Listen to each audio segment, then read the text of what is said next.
플라스틱. 우리 삶에 이게 없으면 안 되잖아요? 근데 이게 또 우리 눈에는 보이지 않는 아주 무서운 위협이 되고 있다고 합니다. 이 정말 놀라운 물질의 두 얼굴. 지금부터 한번 제대로 파헤쳐보죠. 자, 제가 좀 뜬금없는 질문 하나 드려볼게요. 오늘 플라스틱 얼마나 드셨어요? 네? 이게 무슨 소리냐고요? 아마 이 질문에 대한 답을 들으시면 정말 깜짝 놀라실 겁니다. 그리고 왜 우리가 이 플라스틱 문제를 더 이상 그냥 넘어가면 안 되는지 바로 아시게 될 거예요. 이거 정말 믿기 힘든 숫자인데요. 컬럼비아 대학교 연구팀이 발표한 걸 보면 우리가 흔히 사 마시는 생수 있잖아요. 그 1리터 병 하나에 세상에 무려 24만 개의 미세 플라스틱 입자가 들어있다고 합니다. 24만 개요? 정말 상상도 못했던 양이죠. 진짜 문제는 뭐냐면요. 이 눈에도 안 보이는 작은 입자들이 그냥 몸에 들어왔다가 나가는 게 아니라는 거예요. 우리 몸속을 그냥 막 돌아다니는 거죠. 그러다가 혈관을 막는 혈전을 만들기도 하고 심지어는 우리 뇌 기능에까지 영향을 줄 수 있다는 연구 결과가 나오고 있어요. 이거 정말 심각한 경고 메시지입니다. 그런데 말이죠. 플라스틱이 처음부터 이런 악당 취급을 받았던 건 아니에요. 오히려 인류를 구원하러 온 구원투수 같았다고 할까요? 도대체 어떻게 된 일인지 한번 거슬러 올라가 보죠. 이게 참 아이러니한데요. 플라스틱이 맨 처음 발명된 이유가 놀라지 마세요. 바로 코끼리를 구하기 위해서였답니다. 당시 당구공을 코끼리 상아로 만들었거든요. 그걸 대체하려고 플라스틱을 만든 거죠. 근데 이게 너무 편리하고 싸니까 그야말로 날개가 달린 거죠. 결국엔 통제 불가능한 괴물이 되어버렸지만요.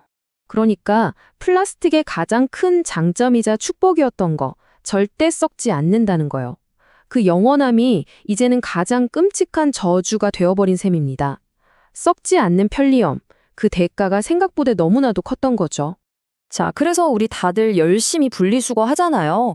그리고 마트에 가도 기왕이면 친환경 딱지 붙은 제품 찾게 되고요. 그런데 만약에요, 우리가 굳게 믿고 있던 이런 해결책들이 사실은 아주 교묘한 거짓말일 수도 있다면 어떠시겠어요? 우리가 그렇게 애써서 분리배출한 플라스틱, 이 중에서 진짜로 재활용돼서 새로운 제품으로 태어나는 건 겨우 8%밖에 안 된다고 합니다. 그럼 나머지 92%는요? 그냥 땅에 묻히거나 태워지는 거예요. 어떻게 보면 우리의 그런 선한 의지가 좀 배신당하고 있는 셈이죠. 특히 자연에서 분해됩니다. 생분해성 이런 문구 보면 괜히 마음이 놓이잖아요. 그래서 좀 비싸도 기꺼이 사게 되고요. 그런데 이 약속, 과연 진짜일까요? 한 실험 결과를 보면 정말 충격적입니다. 생분해 봉투랑 빨대를 흙 속에 11개월 동안 묻어뒀대요. 결과가 어땠을까요? 봉투는 거의 새 것 같았고 빨대는 그냥 바로 써도 될 정도로 멀쩡했습니다. 왜냐하면요, 이런 제품들이 분해되려면 아주 특수한 거의 실험실 같은 환경이 필요하거든요. 우리가 사는 일반적인 자연 환경에서는 거의 썩지 않는다는 거죠. 바로 이런 걸 그린워싱이라고 부릅니다. 실제로는 별로 환경적이지 않은데 마치 엄청 친환경적인 것처럼 포장해서 파는 거죠. 환경을 생각하는 우리의 착한 마음을 이용하는 아주 교묘한 속임수라고 할 수 있습니다. 자, 여기까지 들으시면 좀 막막하고 답답하게 느껴지실 수도 있어요. 하지만 절망하긴 아직 이릅니다. 이 거대한 플라스틱 문제에 맞서서 우리 개개인이 할 수 있는 일들이 분명히 있거든요. 당장 우리 집 주방에서 시작할 수 있는 것부터 미래를 확 바꿀 수 있는 놀라운 과학기술까지 지금부터 한번 알아보겠습니다. 여러분, 우리가 미세 플라스틱을 가장 많이 먹게 되는 경로가 뭔지 아세요? 놀랍게도 우리가 제일 깨끗하다고 믿고 마시는 생수입니다. 연구에 따라 다르지만 수돗물보다 무려 50배나 많은 미세 플라스틱이 들어있을 수도 있다고 해요. 정말 의외죠. 그럼 어떻게 해야 물을 좀 더 안전하게 마실 수 있을까요? 방법은 생각보다 아주 간단합니다. 딱 3가지만 기억하시면 돼요.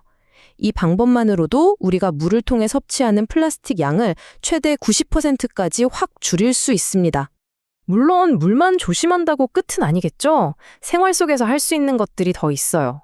예를 들면 뜨거운 차 안에 플라스틱 생수병 그냥 두지 않는 거, 일회용 컵 대신 텀블러 쓰는 거, 그리고 합성 섬유로 된 옷은 건조기 돌리지 말고 자연 건조하는 거. 정말 사소해 보이지만 이런 작은 습관들이 모여서 결국 우리 몸도 지키고 지구도 지키는 큰 변화를 만드는 거 아니겠어요? 자, 그리고 좀 더 미래를 내다보면요.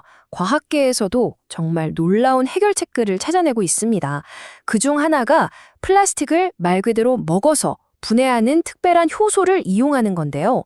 이걸 쓰면 낡은 플라스틱을 완벽하게 새 것 같은 원료로 되돌릴 수 있대요. 진짜 말 그대로 무한 재활용 시대가 열리는 거죠. 아예 처음부터 문제가 안 되는 플라스틱을 만들려는 노력도 활발합니다. 우리가 아는 플라스틱은 석유로 만들잖아요. 그 대신 옥수수나 사탕수수 같은 식물로 만드는 거죠. 이런 바이오 플라스틱은 땅속에 있는 화석연료를 캐내지 않으니까 지구에 새로운 탄소를 더하지 않는 훨씬 더 착한 대안이 될 수 있습니다. 결국 우리는 선택을 해야 합니다. 플라스틱을 그냥 없애야 할 악당으로 볼 것인가, 아니면 우리가 아직 제대로 다루지 못하고 있는 강력한 도구로 볼 것인가, 이 놀라운 물질을 버릴 것인지, 아니면 현명하게 길들여서 함께 갈 것인지, 그 답은 결국 우리 모두의 손에 달려 있습니다. 여러분은 어떻게 생각하시나요?